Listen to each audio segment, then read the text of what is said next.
Hello, everybody. Scott Golden here with the Pro Wrestling Logic YouTube channel and the benefit of the Superstars of Wrestling series continued. Got over 170 of these. Don't know how many we're going to get in total. Obviously, not all 400.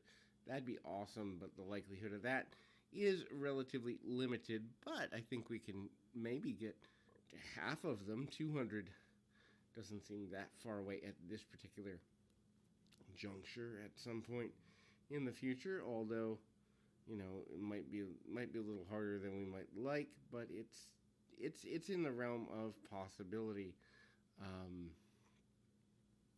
Anyway, we open the December 19th edition, 1987, with a Randy Savage match, and Randy Savage and the Brooklyn Brawler is your first match of the week, and of course Savage at this point kind of, I don't want to say lost would be the wrong terminology, but at the same time kind of still looking for a place to go in Angle, kind of finishing up the Honky Tonk Man feud, and does so in, I guess you'd say, the November Survivor Series.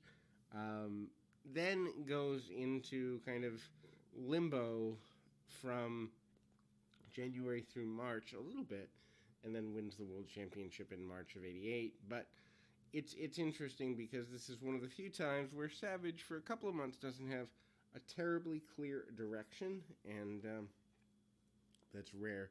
Savage, of course, snaps Lombardi around pretty easily. Some body slams, drops the knee, goes to the top, he takes him to the outside, goes to the top rope, does the double axe handle through the top of the head, and then ultimately hits the top rope elbow and wins the contest. Even Jesse Ventura says that he had imagined that Lombardi was going to be a little bit more of a challenge for Savage, and I can understand why. Of course, Lombardi doesn't have his Brooklyn Brawler push for another year and a quarter, maybe. But Lombardi had been around for quite a while and was a pretty perennial enhancement talent. Then we go to the update with Craig DeGeorge.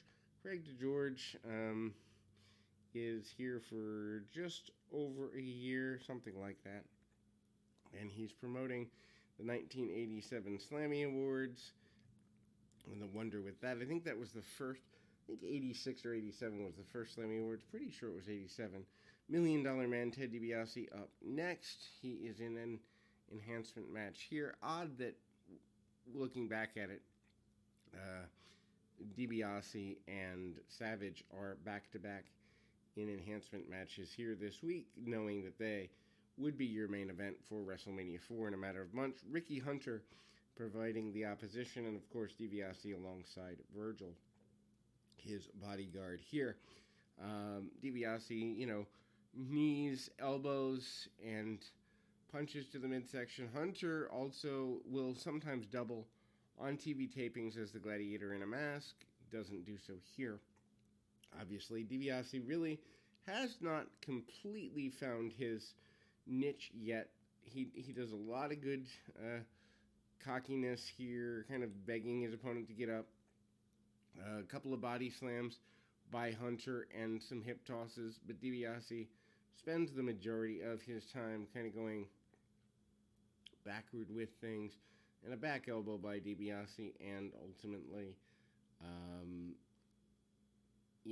some elbow drops, and again, there we go with that. Now, DiBiase challenging just about anybody to get in the rings, basically saying everybody has a price, also doing the bit where he insinuates, after winning the match via top rope reverse elbow, back elbow drop, which is an interesting move. He insinuates that he's going to buy the World Championship, and obviously that doesn't happen, but this is the time for that.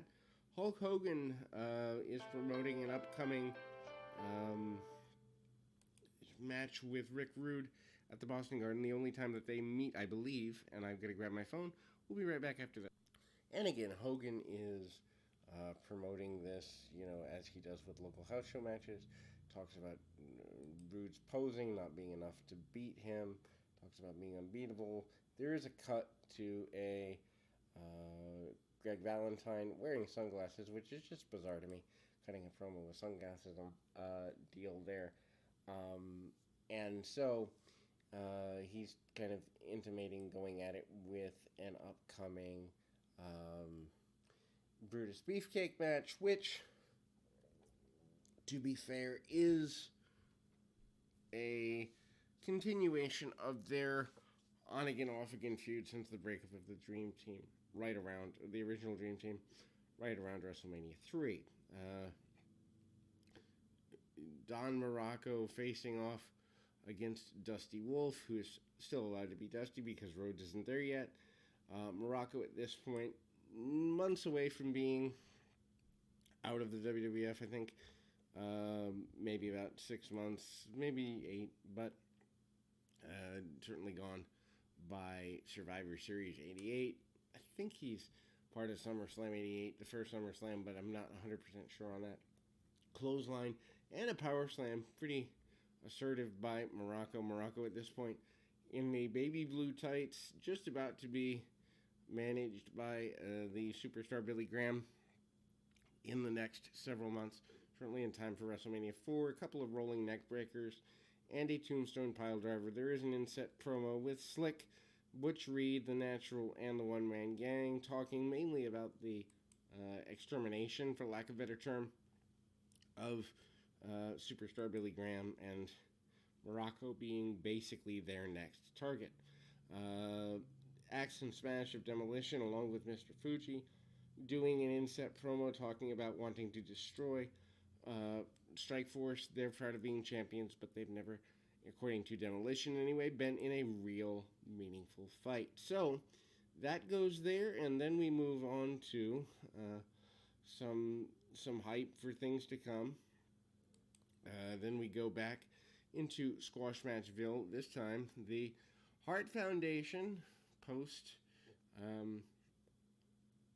losing the tag team championships against Outback Jack and Omar Atlas. Omar Atlas, oddly enough, having the first and last match of Jesse Ventura's career.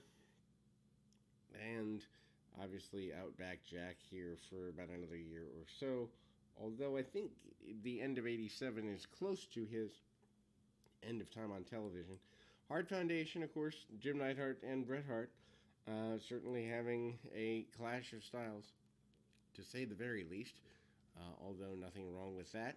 Neidhart and Outback Jack go at it to begin, and Jack tries to tackle, doesn't get too far. Match turns into a brawl for the majority of the first few minutes, and Neidhart gets the advantage there.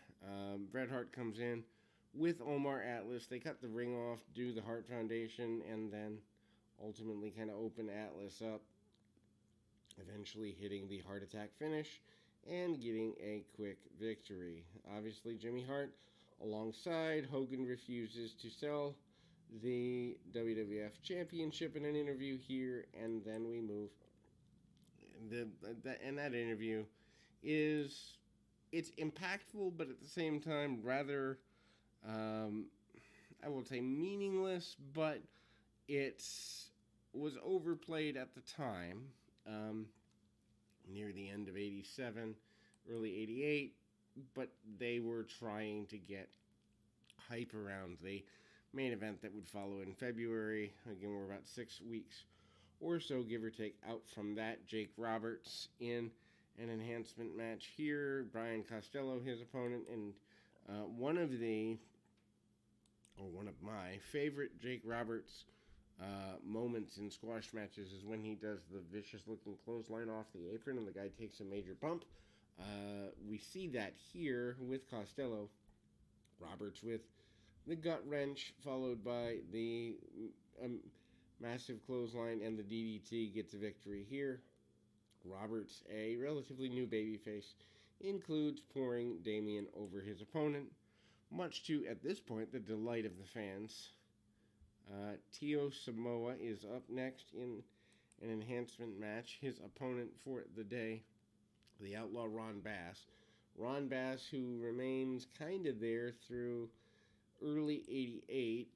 The Outlaw doing a deal with Brutus Beefcake, but not, a major force at this point. His run in the area is kind of non-sequential. Lots of brawling, lots of choking, modified, almost pedigree style pile driver, and using Old Miss Betsy, the bullwhip, to get extra advantage.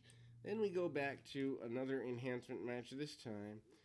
Koko Ware, who's been around for about a year now, give or take, with Frankie. The fans are a large fan of Koko's. Koko had been around for that year and was pretty well protected at this point. Enhancement match for Koko against, I think, and I'm looking for the name.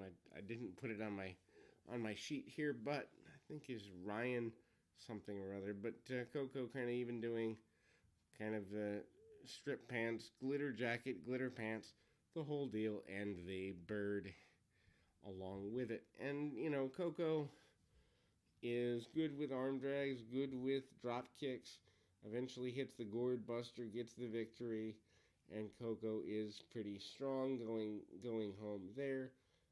Gene Okerlund closes out, and Rick Rude is his target of a promo, hyping that Boston Garden match mentioned before, basically implying that Hogan is in horrible cardiovascular shape and that he will be hanging his tongue out when the time comes at the Boston Garden, and Rude will capitalize at about the 15-minute mark.